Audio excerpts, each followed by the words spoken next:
Praise the lord. ప్రభు అయిన యేసుక్రీస్తు నామములో మీ అందరికీ హృదయపూర్వకమైన వందనాలు తెలియచేస్తున్నాం. పరిశుద్ధ గ్రంథములో నుండి మార్కు సువార్త 13వ అధ్యాయము 37వ వచనాన్ని చదువుతున్నాం. నేను మీతో చెప్పుచున్నది అందరితోనూ చెప్పుచున్నాను, మెలకువగా ఉండుడి. ప్రభు అయిన యేసుక్రీస్తు వారు మీతో చెప్పుచున్నది అందరితో చెప్తున్నాడు, మెలకువగా ఉండుడి, మెలకువగా ఉండుడి. మెలకువగా ఉండుడి అనే మాట నిద్రపోకుండా మెలకువగా ఉండటం అనేది శరీర సంబంధమైన విషయాలు చెప్పట్ల. కొందరికి ఆత్మీయ మెలకువ లేదు, కొందరు ప్రార్థనలో మెలకువ లేదు, కొందరు సంఘములో సహవాసములో ప్రభుతో నడిచే విషయములో మెలకువ లేదు. అట్టి విషయములో మీరు మెలకువ కలిగి ఉండండి. మీరు మేల్కొని అనుభవంలో మీరు ఉండాలి.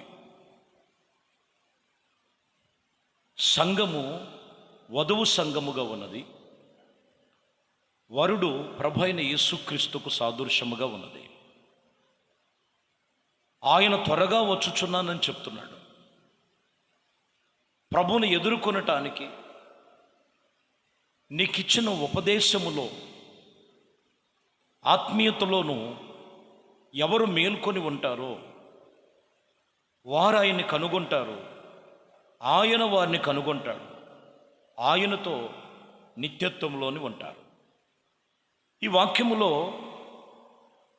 అందరితో చెబుతున్నాడు ఆయన, మెలకువగా ఉండండి. పరమగీతాల్లో సొలోమోతి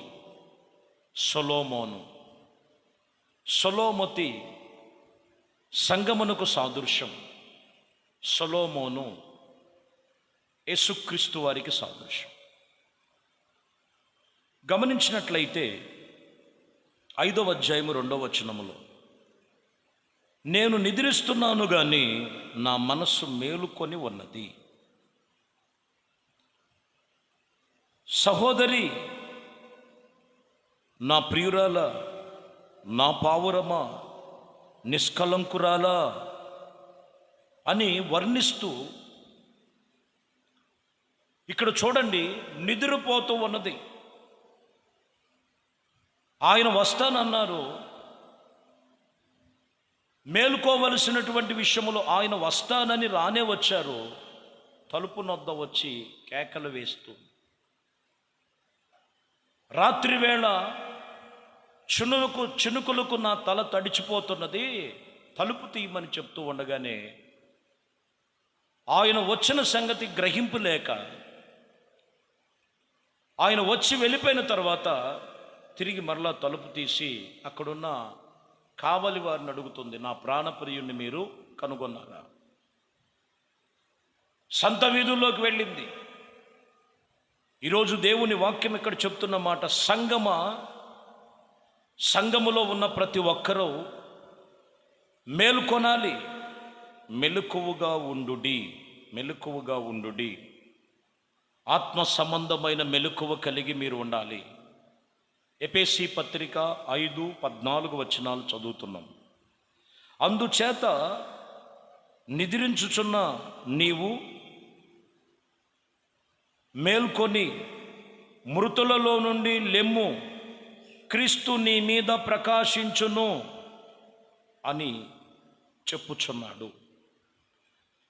ఇక్కడ మృతులలో నుండి నువ్వు లెమ్ము, క్రీస్తు నీ మీద ప్రకాశిస్తున్నాడు.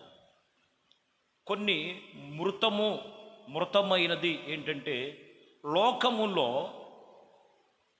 నిశ్చయముగా ఆదాముతో చెప్పిన మాటలు నిశ్చయముగా చచ్చితివి. జీవము లేవు లోకములో, మనుషులలో కానీ మనుషుల ఆలోచన యొక్క విధానములో కానీ జీవము లేనటువంటి మృతమైనవి. ఆ మృతమైనటువంటి వాటిలో నుండి ప్రభు మన మీద ఈ లోకమునకు ఆయన క్రీస్తుగా వచ్చి ఆయన మన మీద వెలుగుమయముగా ఉంచారు. ఆయన ఎవరైతే క్రీస్తు నీ మీద ప్రకాశించుచున్న అనుభవంలోకి వచ్చారనంటే ఆయనను తెలుసుకొని, ఆయన వాక్యమును తెలుసుకొని, ఇదిగో వారు మేల్కొన్న వారే, వారి మీద వెలుగు ప్రకాశించుచున్నది. ఇంకా మృతమైనవే వెంబడిస్తున్నావా? జీవవాక్యమును నువ్వు వెంబడిస్తున్నావా? దశలోని సంఘముతో చెప్తారు. మొదటి దశలోనికి రాసిన పత్రిక 5-6 వచనాలు. కావున ఇతరుల వలె నిద్రపోక మెలకువగా ఉండుడి, మత్తులు కాకుందుము. చాలా జాగ్రత్తగా. కొంతమందికి ఏ మత్తు కలిగింది? ధనమున్నది, ఇదొక మత్తు. సమృద్ధి ఆహారం ఉన్నది, ఇదొక మత్తు. అందుకే అంటాడు, ఆహారము చేతనైనను గాని ధనము చేతనైనను గాని ఈ లోక సంబంధమైన సుఖభోగముల చేత మీరు మత్తులై ఉండకూడదు. ఎప్పటికప్పుడు వాక్యము చేత మీరు మెలకువగా ఉండండి. మెలకువగా ఉండమని వాక్యం ఇక్కడ చెబుతున్న మాట. యెషయా గ్రంథములో 29-10 వచనాలు చదువుతున్నాం. 29వ అధ్యాయము 10వ వచనం. ఇక్కడ యెహోవా మీ మీద గాఢ నిద్రాత్మ కుమ్మరించి ఉన్నాడు,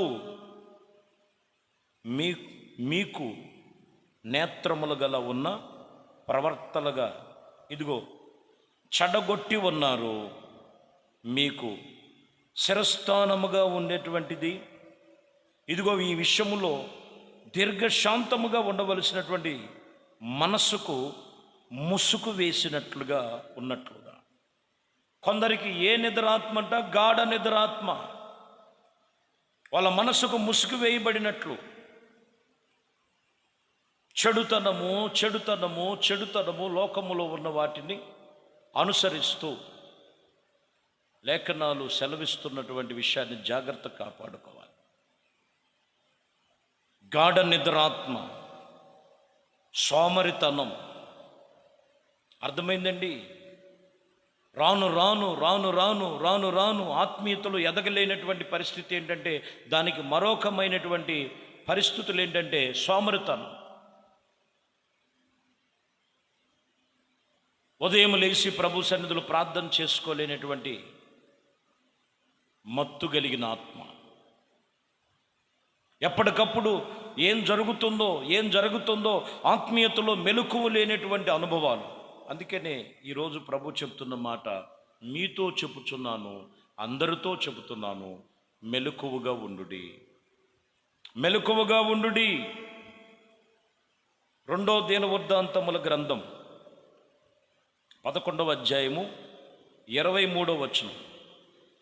అతడు మంచి మెలకువ కలిగిన వాడై తన కుమారులలో శేషించిన వారిని యోదా, బెన్యామీను సంబంధులైనటువంటి ఆయా ప్రదేశములలో ఆయా ప్రాకారముల యందు అధిపతులుగాను నియమించి వారికి విస్తారమైన సొత్తును ఇచ్చి వారికి పెళ్ళిళ్ళు చేసెను. చూడండి, ఇక్కడ మనము గమనించినట్లయితే మంచి మెలకువ కలిగిన వాడు, ఈ మంచి మెలకువ కలిగిన అనుభవం ఏం చేస్తుందంటే తన కుటుంబాన్ని తనకిచ్చినటువంటి ఆత్మ సంబంధమైనటువంటి విషయములో సమృద్ధిగా వారిని పొందుకొని, సొత్తుగా అది పొందుకొని, వారికి అనుకూలమైనటువంటి దేవుడు చేసేటువంటి శ్రేష్టమైనటువంటి ఆశీర్వాదాలు పొందుకునేటువంటి అనుభవంలోనికి నడుస్తారు. ఇది మంచి మంచి మెలకువ. శ్రేష్టమైనటువంటి ఆశీర్వాదాలు పొందుకుంటావు. ఎప్పటికప్పుడు నువ్వు మెలకువగా ఉండటం వల్ల నీ కుటుంబానికి ఆశీర్వాదం. కొంతమందిని చూడొచ్చు, ఆ కుటుంబంలో తల్లిదండ్రులు, తల్లి తన పిల్లలు ఏం చేస్తుందో మెలకువ లేకోకుండా వాళ్ళని పెంచుతూ ఉంటారు. వాళ్ళు ఏం చేస్తున్నారో, కాలేజీకి వెళ్ళి ఏం చేస్తున్నారో, స్కూల్కి వెళ్ళి ఏం చేస్తున్నారో, వాళ్ళ నడవడి ఎలా ఉంది, వాళ్ళ ప్రవర్తన ఎలా ఉంది, తల్లికి ఉండవలసిన మెలకు తల్లికి ఉండాలి. యజమానుడుగా తండ్రి ఉంటాడు. ఆ తండ్రికి కొన్నిసార్లు మెలకువలు తెలియదు.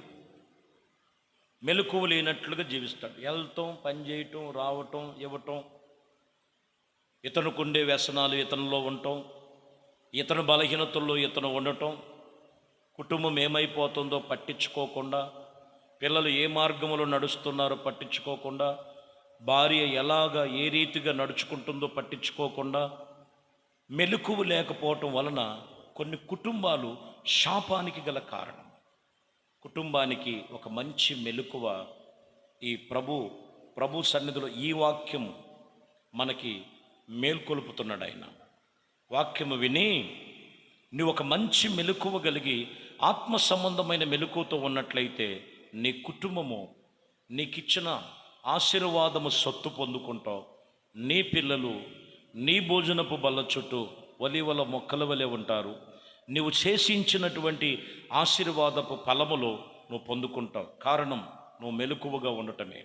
ఏ విషయంలో మెలకువ లేదో ఈరోజు ప్రభు చెప్తున్న మాట, ఆత్మీయతలో నువ్వు మేల్కో, మెలకువ కలిగుండు.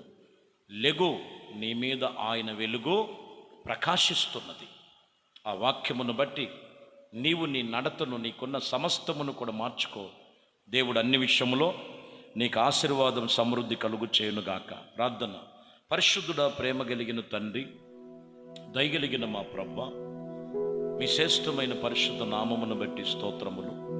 ఈ వాక్యం విన్న మీ బిడ్డలు అన్ని విషయములో మెలకువ కలిగి, ప్రాముఖ్యముగా వాళ్ళ ప్రార్థనలు, ఆత్మీయతలు, సంఘములు, దేవుడి సన్నిధిలో ఎలా నడుచుకుంటున్నారు, వాక్యమందు ఎలాగా వారిలో పట్టుదల కలిగి ఉన్నారో అట్టి మెలకువ కలిగి, ఏ కీడు రాకుండా, ఏ దోషము లేకుండా, ఏ బలహీనతలు లేకుండా ఆశీర్వాదముతో నింపబడి మీ కృపలో, ఆయన కృప సన్నిధిలో ప్రతి ఒక్కొక్కరు ఫలించటానికి కృపతో నింపమని నజరేయుడైన యేసుక్రీస్తు నామములో ప్రార్థించి వేడుకొనుచున్నాము తండ్రి. ఆమేన్. ప్రభు మిమ్మల్ని దీవించునుగాక.